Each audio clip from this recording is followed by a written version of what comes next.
Hello again, ladies and gentlemen, boys and girls, and children of all ages. Once again, this is Jeffrey Daniel coming to you from Abuja, Nigeria.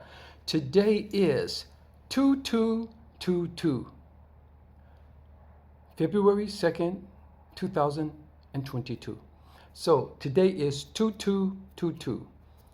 We get hung up on these little number things, I don't know if they have any significance, any real value or anything, but and I guess it's a fun thing. Okay, 2222. Today is the 2nd of February, 2022, and of course, it's only 2022 on that Gregorian calendar. Okay, we're always going to keep leaning on that until they finally correct this thing one day. Okay, so anyway, first of all, I'd like to wish anybody who is on the other side of the Omicron virus or the Delta, whatever, congratulations for making it through that.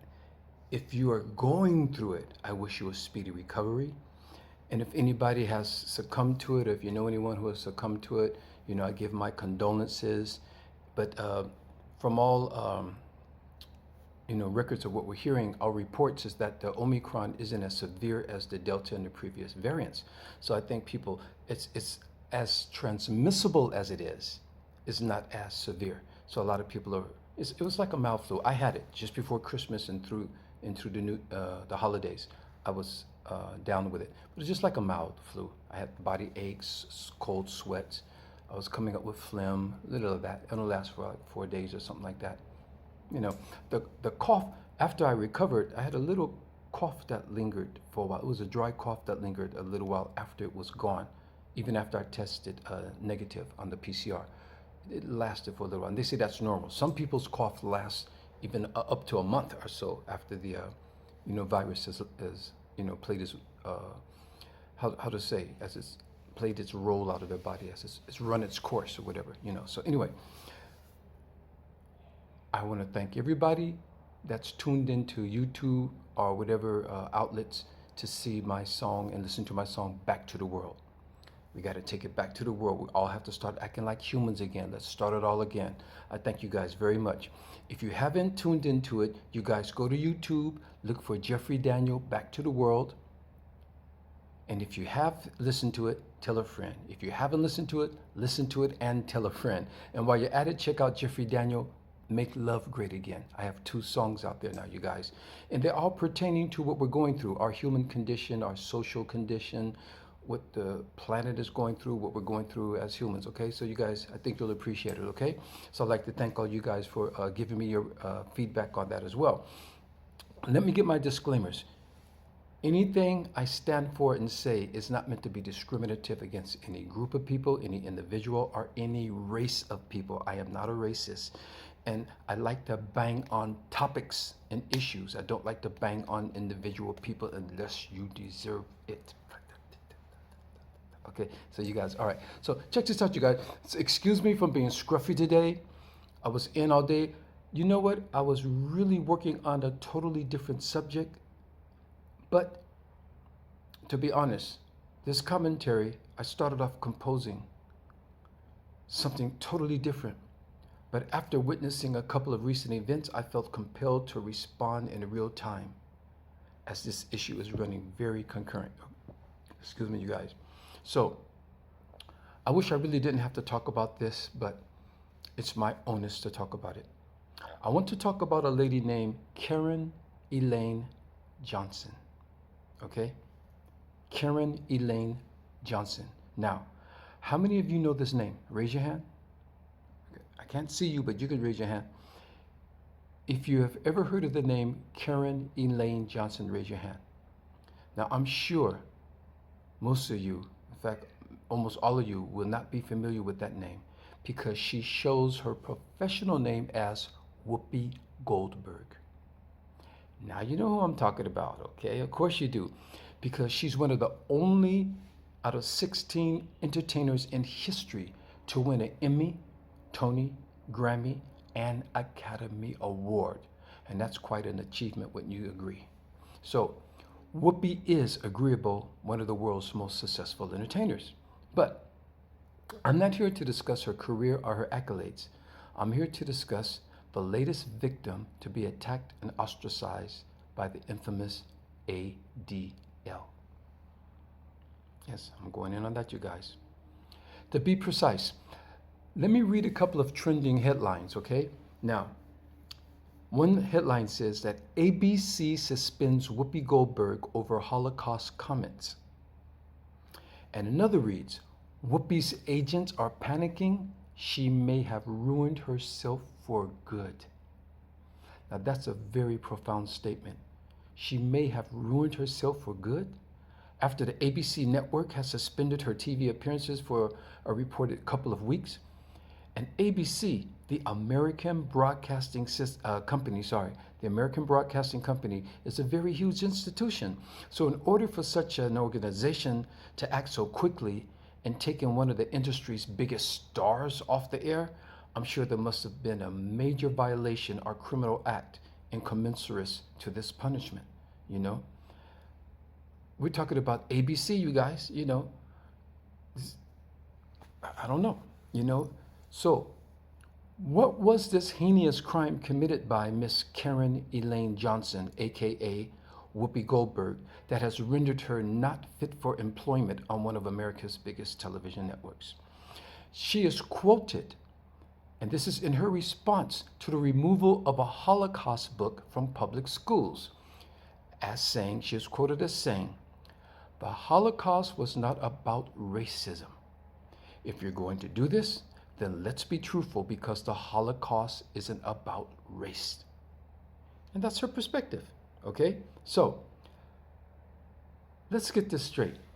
Because Whoopi made one comment about the Holocaust, she no longer deserves to work ever again? Is that not reverse racism? Instead of contacting Whoopi directly and correcting her statement categorically to show her the errors of her statement and to give her a chance to recant, they go straight to her place of employment and get her canceled from her job and wish she's never employed again? That's what some of them are saying. You know, she doesn't need to work again. She never belongs on TV again. For one statement. Now, the point is, people, the point is, okay, rather her statement was accurate or misguided. As an American citizen, isn't she offered the First Amendment, granting her the freedom of speech? So now a private organization can override the American Constitution? That in itself is scary. Other than the fact, the World War II Jewish Holocaust isn't an American issue. It happened in Germany. So, how does an American citizen get penalized in America for an offense against the German Nazi Holocaust? You know what? I'm really sick of watching the ATL going after such soft targets as Nick Cannon and Whoopi Goldberg, knowing damn well these artists that are working in the Jewish-owned industry are not anti-Jewish. No more than Michael Jackson was anti-Jewish. But they even went after him for one lyric in his song, ironically titled, "They Don't Really Care About Us." Now we need to marinate on that for a second, you guys. We need to marinate on that. Michael puts a lyric in his song, "They Don't Really Care About Us," speaking about the injustice done against people. And they canceled that song. They went to MTV and radio stations and they said, "Don't play that song," even after he corrected it. So this is deep, you guys. Anyway, first of all, let's look at what the ADL is, okay? And it's the acronym for Anti-Defamation League. That's what ADL stands for, in case you guys don't know. It's the Anti-Defamation League. Now, we all know the word anti. You guys know I like to take us to the genesis of things and explain things, and okay. So we all know the word anti means opposed to or against. All right? Now, defamation means the act of communicating false statements about a person or organization that could injure the reputation of that person or organization. And a league is a group of people, country, or group that combine for mutual protection or cooperation. However, a squad is a small group of people or tactical unit having a particular task. an assassination squad, and so on. So, are they a league or a squad? I only ask the question, you guys. You be the judge. I only ask the question. Are they really a league or a squad? I forgot to take my phone off of the data thing so that no calls would come in. Sorry about that. But I don't want to stop you guys. Okay. So, can I bring something to your attention, please? First of all, I never met Karen Elaine Johnson, aka Whoopi Goldberg, but her being one of the black community's and world's biggest stars, how can we just sit back and watch her livelihood being threatened and attacked and just not stand with our sister? You know, I can't do that, you guys. The sad part about all this misunderstanding is, and please lean in with me on this, you guys, please lean in with me on this. Carolyn Elaine Johnson chose a Jewish name for her career, Goldberg.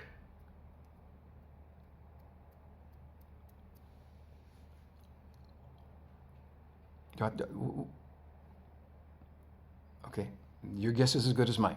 Wait, it gets better. It gets better. Her first husband that she married, Lyle Trachtenberg, I guess that's how you pronounce it. I never heard it spoken. Lyle Trachtenberg also has a Jewish name, and I'm sure she has worked with and helped enrich a multitude of members of the Jewish community in the entertainment and management agencies throughout her illustrious career. So it's very obvious at this point that Miss Goldberg, and I love saying that name because it is a Jewish name, it is very obvious that Miss Goldberg is not anti-Jewish. So that's not the issue here.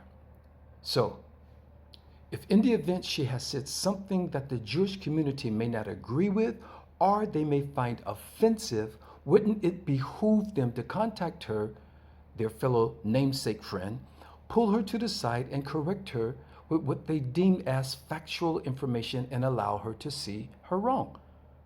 I think that's how you would solve that. After all, she has released a public apology stating the Holocaust was about Nazi systematic annihilation of the Jewish people, who they deemed an inferior race. I stand corrected. Let me repeat that. She released a statement, an apology, saying the Holocaust was about the Nazis' systematic annihilation of the Jewish people, who they deemed an inferior race, and I stand corrected. She has officially apologized. Then she went on to say, the Jewish people around the world have always had my support, and that will never waver. I'm sorry for the hurt I have caused. And they know she is being very sincere in her recant and apology. They know this. Now, I'm so sorry for the hurt I have caused. Wow.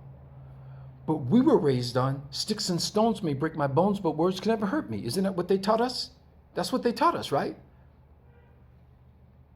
Okay? People, it's not just about words, because some words could be gravely misinterpreted. It's the intent behind the words that matter. You see? It's the intent behind the words that matter. Now, does Miss Goldberg, who coincidentally dons a Jewish name, does she have a history of anti-Jewish assaults? Does she have a platform that promotes anti-Jewish sentiments? Has she ever attacked or incited attacks against the Jewish community? These are things that they have to look at and look into before they decide to go after a person for a slip of a tongue or the slip of a word or something that they don't agree with. I think they should take all this into consideration before they dive in after that person, especially pulling their source of employment out from under them. But yet, stay with me, you guys, but yet the ADL are going after her with the same ferocity that Israel is going after the Palestinians. Just because of a slip of the tongue, how hurtful could that one sentence have been? How many Jewish people lost their lives due to her statement? How many Jewish people are now unemployed because of her statement? But they're so deeply hurt by her statement to the point of now wanting to ostracize her from the entertainment industry, you guys. Can they be that sensitive? I'm not saying that people should attack the Jewish community or just, say whatever they please against them. I'm not promoting that, you guys. That's not, don't misconstrue this, okay? But I just don't feel that this thing it's not making sense to me, okay? If there is any pain caused by her statement, it's only an emotional pain because nothing has transpired in the physical world as a result of Miss Goldberg's statement. In fact, the most painful aspect of this whole episode is seeing Whoopi Goldberg being attacked by a whole community and organized agency, the ADL. That's painful because it does have a real and tangible detrimental consequence. Her being pulled from her job. Now, what they say is she's being suspended for a couple of weeks, but a suspension can turn into indefinitely.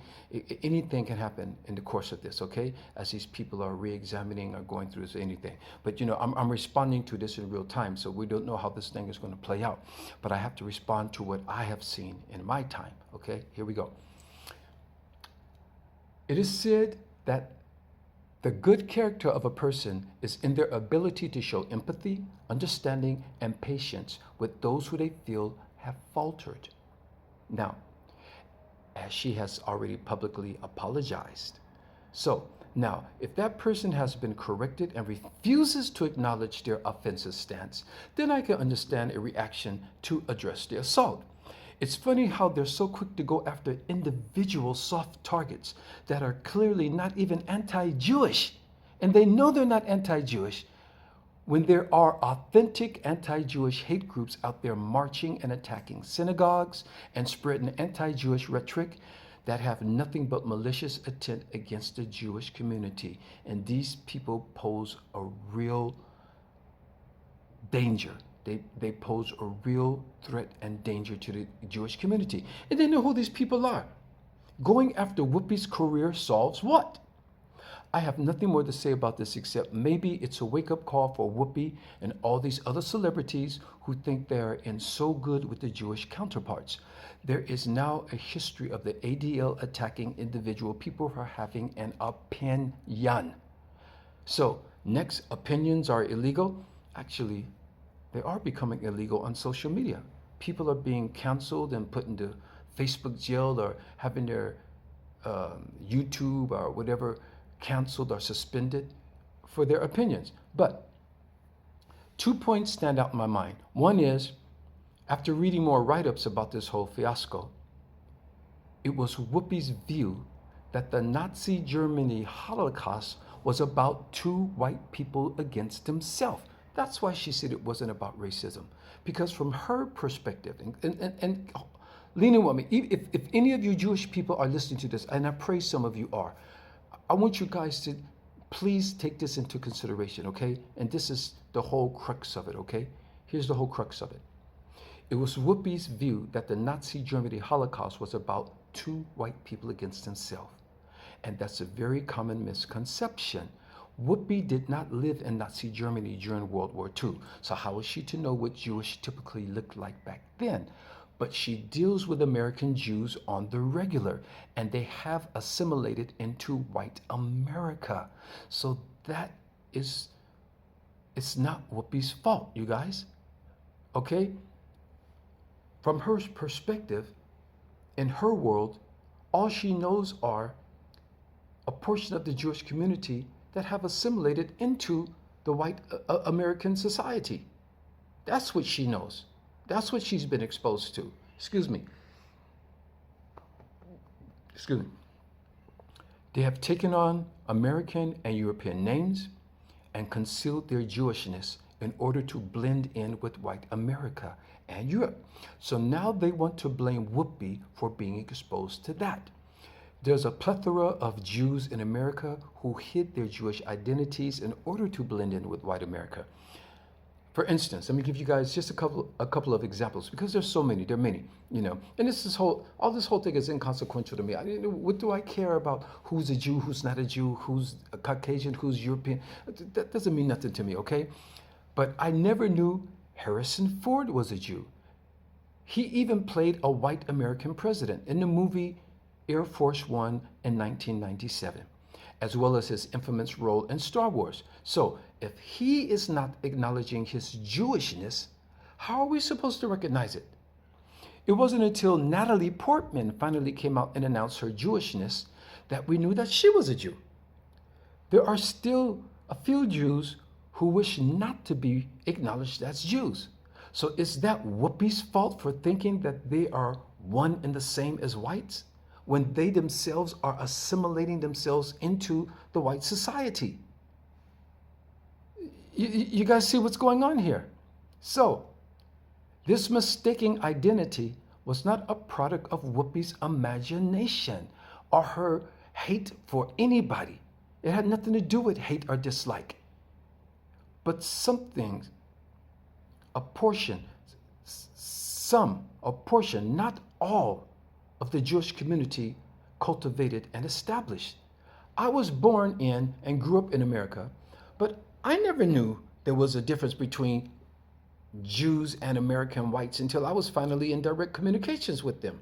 It just never dawned on me. I just saw white people. I didn't know that's an Italian, that's a Frenchman, that's they're from England, or they're from Germany, or they're from Israel. How are we supposed to know something like that? Especially coming from the black experience, we just saw white people. This is the bottom line to all of this stuff, you guys. This whole misunderstanding and fiasco that's just turned into, let's take her off the air. Let's take her job away from her. That is an extreme reaction to when you really look at what is really going on, because they're not looking at it from our perspective. They're only looking at it from their perspective. You see what I mean? And everybody has a perspective. I did a video on perspective. It's all about perspectives, and everyone's entitled to their perspective, And as I said, it's all about the intent behind the words, behind the perspective, okay? Okay, you guys, so let's roll with it, okay? All right? So, now, there are some Jews that have an obvious Jewish phenotype, and especially the Orthodox Jews with the curly sideburns, and they wear the hat, and they wear that you immediately know, okay, they're Jewish. Are the ones with the that little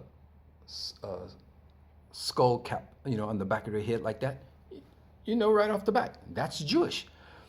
But there are generations of Jews in America and Europe that conceal their Jewishness. Another one I was surprised to find out who was Jewish is the English Harry Potter star, Daniel Radcliffe. Now, how am I supposed to even contemplate that this guy is Jewish?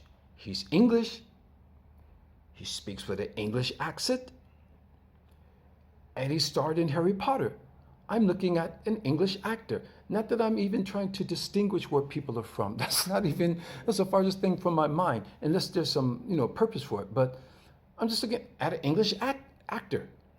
And it doesn't matter that he's Jewish, if he's a Jewish English person. You see what I mean? They assimilate into these places. So his family apparently assimilated into the British society. And now he's grown up as a British person of Jewish descent. And it doesn't matter to us, okay? All right? So let's get one thing straight, you guys. Who is or who isn't a Jew is not a factor with Black Americans or Black people, period. Africans either. Unless a particular reason necessitates an identity. But basically, it is of no importance to us. We did not create racism or race class. We have a long history of accepting everyone, to a fault sometimes, and sadly to our detriment. We have been we accepted a white Jesus. We're accepting Hebrews as the chosen people of God, as we were told. We accepted the Arabs with their prophet Muhammad. You guys, I don't mean to toot our horn or nothing like that, but you guys got to open up and accept. Black people are some of the most accepting.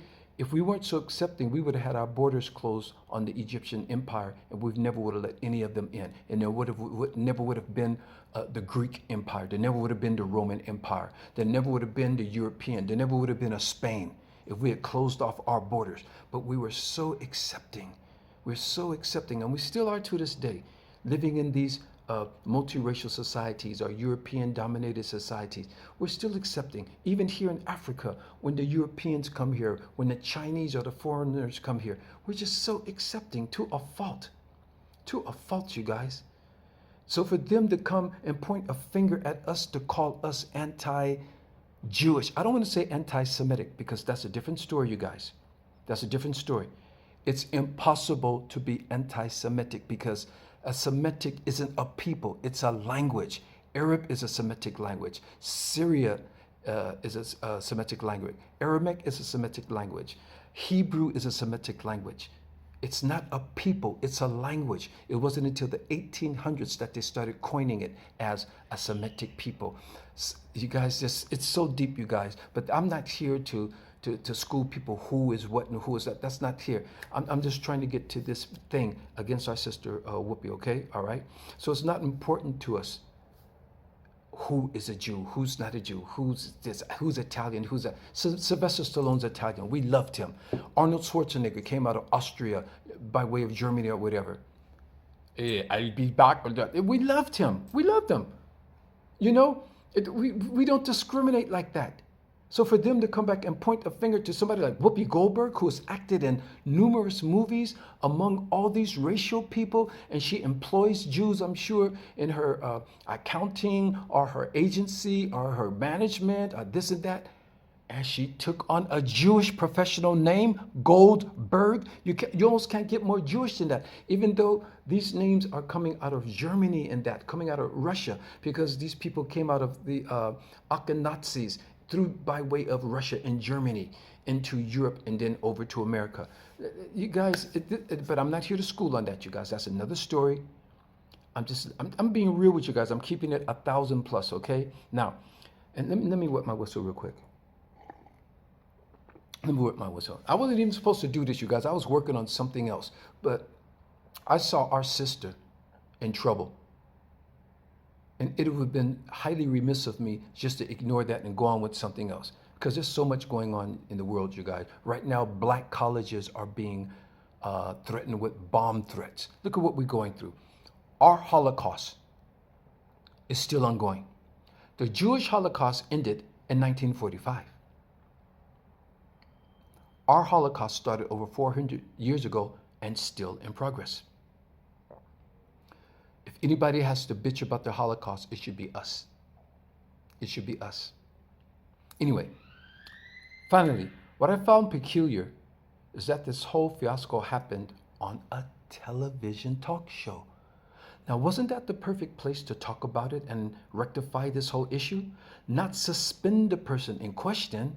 They just missed the perfect opportunity to find a real solution and show America how things can be civilly and amicably resolved. Is civilly a word? I just said it off the cuff, but you guys look it up. But they could have shown America how things could be civilly and amicably resolved. Now, I'm more than certain Miss Goldberg's intentions were innocuous and sincere. I'm sure it was, and they know it was too. Now, I want to talk about Will Smith real quick, you guys. Let me switch gears real quick, okay? Because this is deep. I want you guys to really lean in with me on this one. I want you guys to do the Michael Jackson smooth criminal lean with me on this one, okay? I want to take us back a few years. Let's say 2013, where Will Smith also learned a very valuable lesson. A lesson, the same lesson that cost Sam Cooke his life and Otis Redding, among others. You can make money for Hollywood, but you cannot be Hollywood. Let me repeat that. You can make money for Hollywood. You can make money with Hollywood, but you cannot be Hollywood. And who owns and controls Hollywood? Now, as long as Will Smith acted in movies produced by the big studios, he was America's favorite young black actor. But once he decided to make his own movie production company, Overbrook Entertainment, in their minds, he was biting off more than he was supposed to chew. Kind of the same reaction Jay-Z got when he created Tidal, that online streaming service, Tidal. They blasted him for having the audacity to start one, and then they put up Spotify. I hope you guys are keeping up with current events. I hope you guys are. Now, as I said, lean in with me on this one. Before his self-written and produced movie was even released, the movie ate it up alive, giving it the worst reviews in order to deter the movie-going audience from going to see it. It was given an 11% of 211 reviews on the Rotten Tomato Film Review, calling it a dull, ploddingly paced exercise of sentimental sci-fi and the latest setback for director M.K. Shyamalan, M.K. Shyamalan's once promising career. That all sounded like a direct assault on someone's earnest work to me, you guys, if you ask me, okay? I'm talking about the movie After Earth. Now, why do I remember this scenario so vividly? Because irrespective to all the bad reviews that the movie was receiving, I went to see it anyway because, of course, obviously, I'm a Will Smith fan, all right? To my surprise, I was heavily engrossed in this sci-fi action film that focus wasn't on spaceships, hyperspeed jumps, or alien. It was about the relationship of a father and son. It was one of the most original sci-fi movies I had ever seen. And the fact that it focused on the father and son aspect, leaving the alien and spatial effect as the backdrop. More importantly, sending a message to black fathers to give more trust in and to bond with their sons. Now, on one hand, our society is very quick to lambaste black fathers for not playing a better part in their children's lives, giving us the stigma of being absent parents and criminals. But the moment Will Smith addresses it with an eloquent piece of filmmaking under his own production company, suddenly a present and concerned black father on and off the screen can't even be good enough. He was acting along with his real son, Jaden Smith, and the critics ate young Jaden alive. And from what I read, those bad reviews really affected Jaden's confidence in the worst way. I mean, how did you go after a kid like that? Anybody's kid. You know, these are kids growing up and they're learning and they're developing their craft and they're coming up in the industry, especially following his father. And for him to just get eaten alive by the critics like that at a young age, that must have been devastating for him. You know, think about it, you guys. Even if the movie was crap, they could go around it without attacking him. Did he write it? Did he produce it? He acted in it. He was following his father's footsteps. Okay? So, after receiving a warmer review with his first movie, co-starring with his son, The Pursuit of Happiness, in 2006, and Will's Oscar and Golden Globe nominations, it seemed that Will and his family were set to be the next new Hollywood dynasty, especially after the success of The Karate Kid in 2010, starring Jaden Smith and solidifying young Jaden as both the cutest as well as one of the most focused young actors on the scene. Now, you just knew nothing but great things were awaiting his acting future. And produced by Jerry Weintraub, it was guaranteed for success. And it was. But it seems Hollywood had other machinations. We see the same patterns with Denzel Washington when he acts in films along with his white counterparts, opposed to when he acts in a predominantly black cast film. People, he's the same great actor in any of his films that he stars in. But it would appear that the across-the-board audience mostly appreciates Denzel in movies starring along white actors. To be honest, Denzel Washington should have won an Oscar for his portrayal of Malcolm X. It's as if he was born to play that role. He captured the essence of Malcolm X, and Spike Lee's directorial prowess was nothing less than exceptional. But the film's content, along with Spike Lee in charge, turned Hollywood off so bad that the movie was totally ignored by the Board of Academy. And I was so proud of Spike Lee. I was living in Japan at the time when it came out. I did not even know much about Malcolm X's career because I was young when Malcolm X was active. All I heard was all this negative press about Malcolm in the media. He's a hate monger. He's anti-this. He's that. That's all we heard about Malcolm. Until I saw that movie, I had tears in my eyes learning who Malcolm X really was for the first time. And the production of the film was so eloquent. The way Spike Lee captured the error and the costuming and the action and the content of it was just, oh my God, that was just an amazing film, and it was ignored. It was ignored. Anyway, you guys, getting back to After Earth. Don't let me go off on a tangent. Getting back to After Earth. Halfway through the film, I saw a brother sitting a couple of seats over from me, and I nudged him. And I asked him, did he think this movie was a flop? And he enthusiastically praised the movie as much as I did.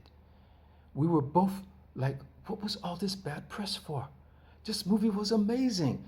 It wasn't about spaceship, but the spaceships were flying. I've never seen spaceships like that. All the gadgets they were using, the alien that was in the movie was an original type of alien. Like, he couldn't see, but he just went by the smell of fear. He would smell your fear and know where you were. The whole concept that they were back in Earth at another time, and Earth had turned into something else. But the whole thing was the way the father and son bonded. And at the end of the movie, when Will Smith was wounded, but he got up and he saluted his son and finally acknowledged his son the way his son had been begging for his father's acknowledgement. But his son didn't salute his father in return. He ran up and he hugged his father. That movie, that scene right there was so powerful. It was so powerful, and it sent a message to black fathers, to how we should be with our children. And I don't mean black fathers across. It doesn't mean like all black fathers are delinquent or, not, being like that. But for the fathers who needed that message, Come on, look at Serena and Venus and Serena's father, which coincidentally Will Smith played their father in King Richard. And that movie was received very lukewarmly. But it's a great story. And look how it's being treated, because it's a black film. It's a black film. But yet you're talking about two of the greatest tennis players in history. You're talking about one of the greatest actors in history, and the story of how their father brought his daughters to prominence and brought them into this white world of a tennis game. And look how it's being treated. How many of you went and saw that movie, King Richard? How many of you in the white community went to see this movie, the story of Venus and Serena Williams? Look how Tiger Woods' father did. Look how the Jacksons' father did. Look how Naomi Osaka's father did. You see, when the black fathers stand with their children and stand in there, black fathers, white fathers, Chinese father, Asian father, Latin father, whoever. But, this happens to be a black issue. Okay, so, but when we stand behind our children, look what our children can achieve. Look what our children can achieve. You see? And that's the message that Will Smith used the backdrop of science fiction to bring that point across. That's genius, you guys. That's genius. And it went unrecognized because it's starring black people. The same black guy that you guys loved in Men in Black, the same black guy you guys loved in Independence Day, the same black guy you guys love in how can I name all of his movies? Will Smith is a bona fide movie star. But when he stars in a black context, some reason his movies start going south. This is the world we live in, you guys. But hold on, you guys, hold on. The biggest message I found in the movie After Earth is when Will Smith told his son these very inspiring words. You guys listen to this. He told his son, and I'm quoting verbatim, "Fear is not real. The only place that fear can exist is in our thoughts of a possible negative outcome of future events." Okay, let me do that again because I slipped a little. He said, fear is not real. The only place that fear can exist is in our thoughts of a possible negative outcome of future events. Fear is a product of our imagination, causing us to fear things that are not present and may never exist. Wow, wow, wow.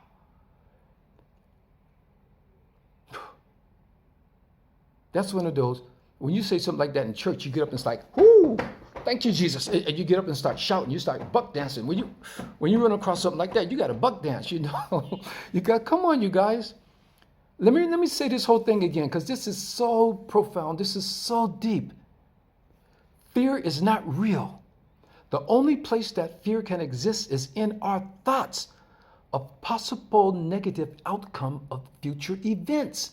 Fear is a product of our imagination, causing us to fear things that are not present and may never exist. Now, if all of us can apply those words to our lives and in the way we deal with society, we would all be much, much better for it. That is deep, you guys. Now, if you didn't go see the movie, stick to that quotation right there. I want you guys to write that down. I want you guys to remember that. And that came from Will Smith. He wrote that movie. Will Smith wrote the movie After Earth. Okay? So, today, our world is being riddled with fear and trepidations. We fear the vaccines as well as the virus. Certain politicians are using fear to persuade their voters. The fear of unfair elections and the fear of gun violence in public places. The fear of teaching authentic history in school, calling it critical race theory. They are fear of their past that they don't want it being taught. The fear of a second civil war breaking out and overthrowing the government, especially after the January 6th insurrection that they're now dragging through the courts to find out if an insurrection actually happened or not. Wow. Okay, let me continue. The fear of a second civil war breaking out and overthrowing the government. Religions teach us to fear burning in hell for all eternity, and basically the fear of the future. Now, I'm not trying to stir up the whole racism in Hollywood paradigm because that would be like beating a dead horse at this juncture. But I am addressing how the ADL, which established to protect the Jewish community in America and globally, are so quick to reprimand and try to cancel an individual for expressing their God-given views rather than going to that person and trying to air out the problem, especially when they know that person doesn't mean them any harm and is clearly not anti-Jewish. We know well which organizations and citizens mean the Jewish community nothing but ill intent, and those targets should be counterattacked, not Nick Cannon or Whoopi Goldberg or even me. We have no organizations trying to incite a movement against anyone. In fact, more than often, we just hurt ourselves more than anybody. The black community, we hurt ourselves more than anybody else. You cannot think of any time in history where the black community got together and just attacked another community or foreign country, for that matter. We react to things, we react to what's being dealt to us, but we just never organize ourselves to go. So, you guys, come on, this thing is not making sense. Now, I would be lying if I did not say I appreciate the platforms that the Jewish community have created in the entertainment and communications industry. You know, so let me say this publicly. Yes, I do appreciate the platforms that the Jewish community have created in the entertainment and communications industry. I'm using one of them right now, Mark Zuckerberg. Okay, it goes down the line, you know. I'm not here to call out who's Jewish or not. That's not my business, you know. And we blacks have supplied some of the most indelible talents in the industry. So looking back on our long-lasting relationships, you'd think they understood who was against them by now. Or are they just trying to make an example out of these soft targets? Tell me. Your guess is as good as mine. I'm calling Whoopi Goldberg, Nick Cannon, and people of that stature. Those are soft targets. They're not going out marching with tiki torches, chanting anti-Jewish slogans. They're not shooting up synagogues. They're not bombing synagogues. They're not vandalizing synagogues. They're not attacking Jewish people. These people are the most softest. Yes, they have access to public platforms. So, yes, they are capable of saying something that could um, influence other people's mind thought to an extent. But if their intent isn't to be that way, and you know it's not, it's the intention. So I'm talking now, and in my commentary, in my dissemination of this whole thing that's going on, if I were to say something that is going to offend the Jewish community, should they come after me? Shut down his channel, take down his videos. Let's make sure that he doesn't do concerts again. Let's make sure that he's never. What is that about? That's anti-racism, if you ask me, and it's very cowardice. I would respect you if you contacted me man to man, woman to man, whatever, transgender to man, and said, Jeffrey, do you know that you said this, that, and so? Do you understand what you said, and do you realize what you said? Or show me. Explain to me. Show me. Give me something to run with. Now, if I'm like, screw you, man, but then okay, maybe you guys might go, oh, okay, but we've got a rebellious guy. Okay, so this guy just wants to come at us. He wants to buck. Then you guys should raise an eyebrow and feel threatened and feel, okay, we got to deal with this. Whoopi Goldberg, Nick Cannon, and some of the other people they went after, that was not their intention at all. It was just something they said. It could have been a historical fact that they didn't agree with. It could be a religious fact that they didn't agree with. It could be a whole racial fact that they didn't agree with. But it's about the intent behind it, okay? But for me being a black man and a member of the entertainment community, and cannot and will not just sit quietly and watch them go after our sister Whoopi Goldberg as if it was business as usual. And I'm not inciting any movement against the Jewish community. I don't have such an organization, and I don't want to create one. But I am supporting our sister. She means too much to the black community and the world to be left out to dry like they're trying to do her.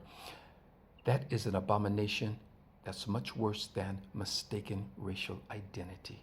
Now, I know I'm getting long-winded with this, more than I intended to be. So I'll resume with my original commentary in my next video. But I had to respond to this issue, and as soon as possible, as it's still developing as we speak. In closing, I wish our dear sister Whoopi Goldberg, now you guys got that, before you can walk up and call her anti-Jewish, you have to call her by her last name, Whoopi Goldberg, that she chose, because it's not her birth name. She chose that name. So it wasn't a hereditary name that she had no other choice but to take.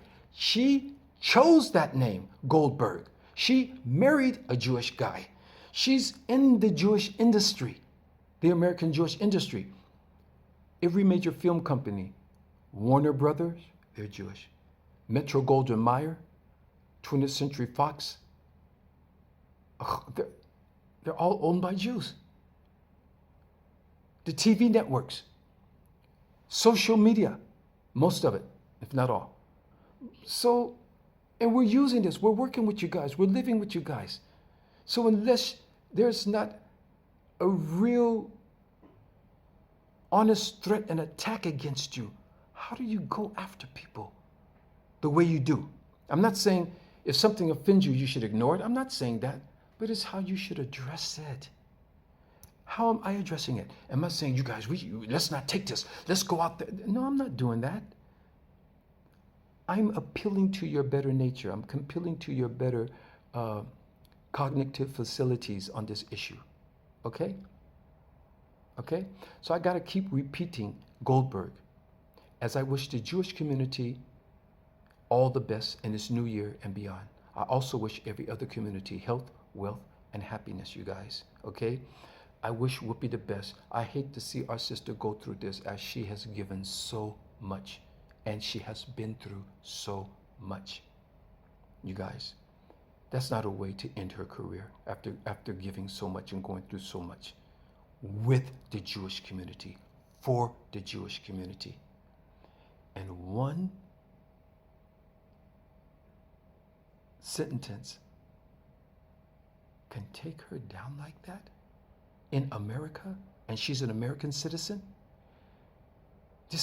The Holocaust isn't even an American issue. It happened in Nazi Germany.